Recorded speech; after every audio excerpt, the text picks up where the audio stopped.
Hi there.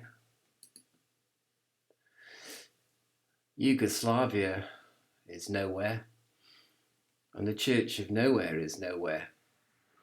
So I figure it's quite interesting to use Yugoslavia and the history of Yugoslavia as a kind of a metaphor for what a lot of churches are involved in, which is mental health. In particular, trying to deal with personal nervous breakdown or with the nervous breakdown of somebody else. And it occurs to me that when I look at my own mind, that it's a bit like a country like Yugoslavia, that you believed because you were a communist, you believed was one nation state united under communism.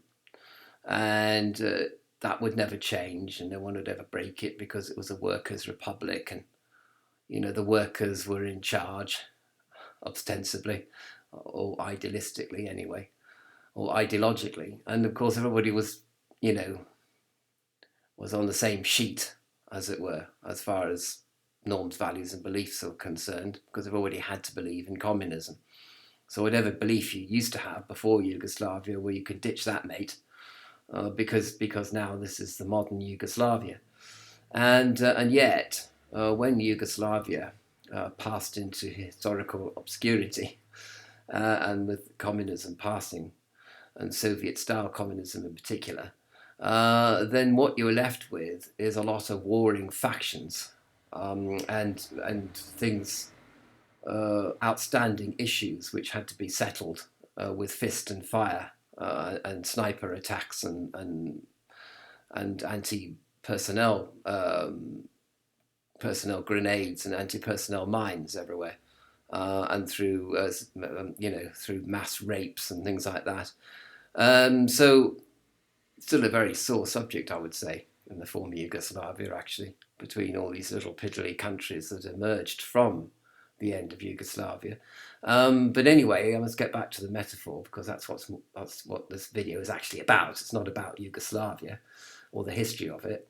So I'm actually, looking at my mind and I see that, in fact, it's full of conflicting agendas and conflicting countries, if you like, conflicting areas of aspiration and hope and despair and resentment at various other bits of the mind. And in fact, it's complete chaos, really. There is no overall strategy. There is no overall ideology. There is no uniting power. It's just a lot of bits of me want all sorts of different things, and these different things conflict with each other, so that nobody can agree on anything in my mind. And the thing about it is, in response to this chaotic situation and this situation of volatility and mental instability, you could go down the age-old paths of escapism. So one could get into recreational drugs, one could get obsessed by some virtual world, one could get obsessed by social media, one could get into alcohol, one could get into pornography and become obsessed with that. And there's all sorts of shades of obsession and addictive behaviours and addictive patterns of thought that one could get into. Not only just on the outside, but I mean, you could go through fantasies in your mind over and over and over again, like a movie reel which never stops, and that could be one avenue, the kind of the escapist avenue. And I suppose there's various shades of addiction. I mean, obviously, being addicted to heroin is not a good idea, but being addicted to Facebook, I mean, that may not be such a great calamitous thing. The being obviously it's all relative, but it is all addiction and escapism at its heart. And no matter how sort of sugar coated you say the word escapism or addiction, it's addictive behaviours and addictive patterns of thought, right? So that would be one thing you could get into, and I could get into very easily because I got a very addictive personality, obsessive personality, one might say, and that's to escape all the chaos that's in my mind. And then, you could get into alternative medicine, and I've done all that, and I've had the herbal remedies as well, which are very expensive and which don't actually work at all. And one can quickly become quite disillusioned with all the new age, Jim will fix it kind of fix-its that they come up with, tachyons and bracelets and even meditation, really. Which is, not as effective as people make out. Because for a start, the yogas talk about the fact that you have to be mentally stable and socially stable and in a stable environment before you start doing yoga meditation. So obviously, yoga meditation can do very little to stabilize your situation. You have to be stable before you do the meditation. And you can check that in pretty much all the traditional yoga scripts. So it's not meditation is not a Jim will fix it kind of policy to adopt. You have to fix yourself first before you go into all these trances and tantras and things like that. Even before you study sacred scripture, you've got to be in a sacred space in your mind. But the New Age insists that there's a panacea. I mean, it does come from the snake oil salesman. I'm afraid a lot of New Age stuff is snake oil, and is placebo effect, which doesn't last very long, and is just general sort of when you try anything new, you have a neurotic fantasy about it fixing everything for you. But the real test is whether it does you good over time, or is it just a temporary blip? So I found that a lot of these herbal stuff and New Age solutions are temporary blips, really. So then we go on to pharmaceuticals. And the fact is that, side effects notwithstanding, and if you have side effects, that's really, really difficult for you. I understand that. But if you don't have any side effects, then pharmaceutical drugs prescribed by your doctor or psychiatrist, they do the trick. I mean, you can have antidepressants on one hand, and then you can have a drug which actually controls, emotional volatility on the other. And in conjunction with each other, they work really, really well, and you do feel better, and you do feel better over time as well. It seems to be like a permanent solution. But of course, I realised that a lot of these pharmaceutical drugs have long-term effects, a lot of them which are unknown, and you could be, shortening your life as a result of taking them. But then there's a calculation involved there. Would you rather be in a psychological state all your life and live longer, or would you rather have pharmaceutical drugs and maybe not live as long, but live a more peaceful sort of life? A peaceful life, I might say, which would be conducive to meditation, conducive to yoga, conducive to creativity as well. I mean, a lot of people find that there's no loss of creativity as a result of taking pharmaceutical mind-altering drugs. But there could be a loss of libido, but then, you can find other things to put your libido into if you really can't come to a climax in a sexual way. It doesn't matter necessarily. It doesn't even matter about having regular sex, really, as people are now discovering. That's all kind of 60s baloney, really. That's all 60s kind of, I don't know, aspirational lifestyle that you had to be kind of like sexually active and sexually promiscuous in order to be one of the lads, or one of the people, or one of the intellectuals and all that kind of stuff. We've grown up from that now, really, as a society, or at least we have in the UK anyway.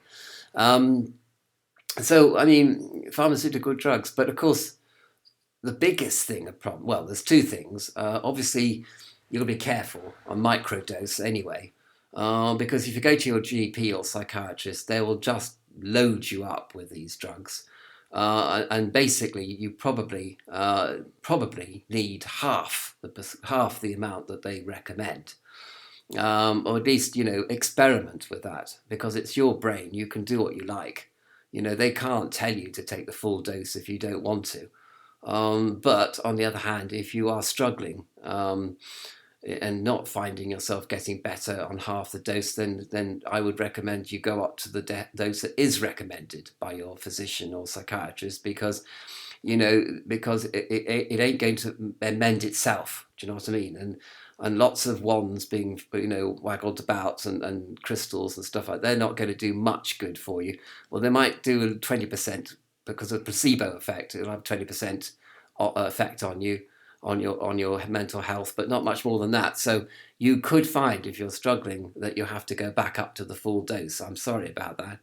And also you could find that you have to keep on with quite a high dose for quite a long time, really. But the existential objection to all this is that this is leads us back to a discussion of Yugoslavia and the Communist Party, because the Communist Party were a bit like the pharmaceutical drugs, really. I mean, they put a metal blanket over the ethnic and religious differences between people within the borders of Yugoslavia, and they slammed down on all expressions of belief and ethnic identity and religious tribalism. They tried to stamp it out, and of course they couldn't stamp it out. It was all there, bubbling under the surface. So these pharmaceutical drugs, although they may be effective, even if you take out possible side effects, or the side effects diminish over time, or whatever, or you factor out the fact that you could be reducing your life expectancy, and also the psychiatrists and physicians GPs actually give you too much of the drug, especially initially, and then you're playing sort of like catch up all the time, or not catch up.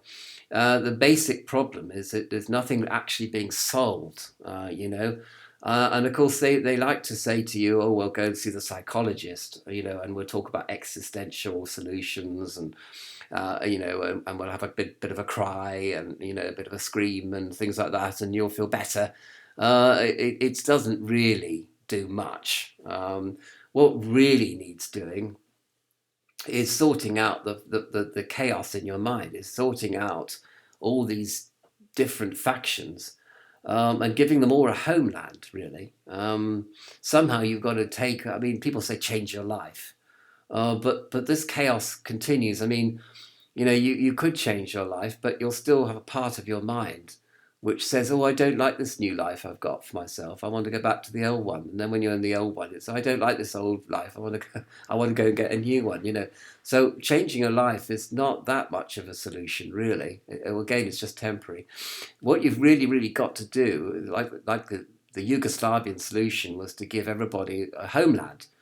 Everybody gets a piece of the original land, where they can be, whatever they want to be, whether they can be Catholics or Greek Orthodox or Muslim or whatever. And they've all got a homeland, and then they've all sort of come together for economic stability and that, and join the EU or whatever. But they've got their own separate flags, and they feel like they've got an ethnic identity, even though in this globalist age, actually, no one's got any any identity at all. You're all going to have Starbucks and McDonald's, whether you like it or not, really. Do you know?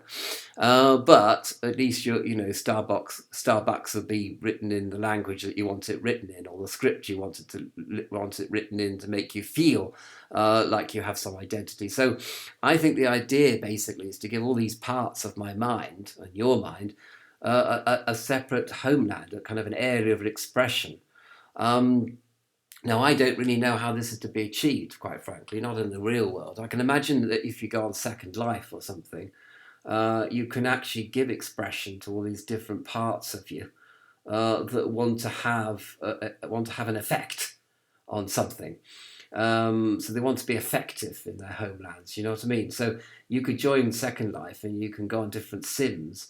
And this sim would reflect the different part of you that wants to be expressed. So, if in a sense, if you want to role play being a Muslim, you could find a sim that did that for you, or make up or create a sim yourself if you couldn't find one.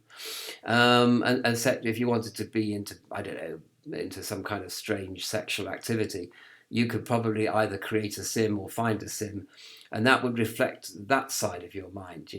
So basically, the idea is by some means, virtual worlds or somehow, you've got to find, you've got to give expression to all these different sides of your mind that pop up and want to have expression, and also try to keep the peace between them as well. But so basically, you've got to give each expression sort of room, if you like, for their expression. So it's like Croatia has to have Croatia.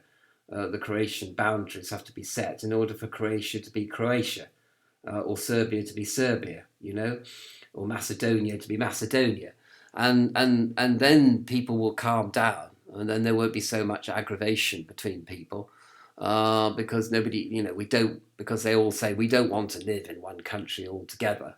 We're not all going to sit around the same campfire and sing kumbaya, because we have differences between each other, and we're proud of those differences, and we don't like people forcing us to be something that we're actually not, which is communist, basically, to refer to Yugoslavia again. So I think I don't really know if I have a solution to this problem, but I just want to draw your attention to the fact that that basically you are legion. You are full of different opposing psychic forces, if you like. And Scientology, for example, even goes so far as to say that these conflicting psychic forces go back thousands and thousands of years. And your mind is like full of little green men. And these little green men are all fighting each other. They're all rivals. They're all competing with each other for your attention. And this has been the case for thousands of years. Ron Hubbard had this kind of metaphorical story about this sort of science fiction story that we have these little green men running around in our heads today, that are following agendas which were begun thousands of years ago in past lives, you see. So that's kind of, I've just identified the problem, and I've sort of tried briefly to suggest a solution, which is basically to go on some sort of virtual world where all these expressions of your psyche can be safely expressed, but ultimately doesn't sort of matter or doesn't amount to anything, because you're not actually having an effect on the real world, just on the virtual world. But these things could spill over to the real world, and that's when problems might occur. So, and I've also discussed pharmaceutical drugs. Look at it in a balanced way. I mean, don't reject pharmaceutical drugs out of hand, but at the same time, you might need to discuss with your GP or psychiatrist about microdosing, and say to them, I think you're giving me too much, and it's not suiting me.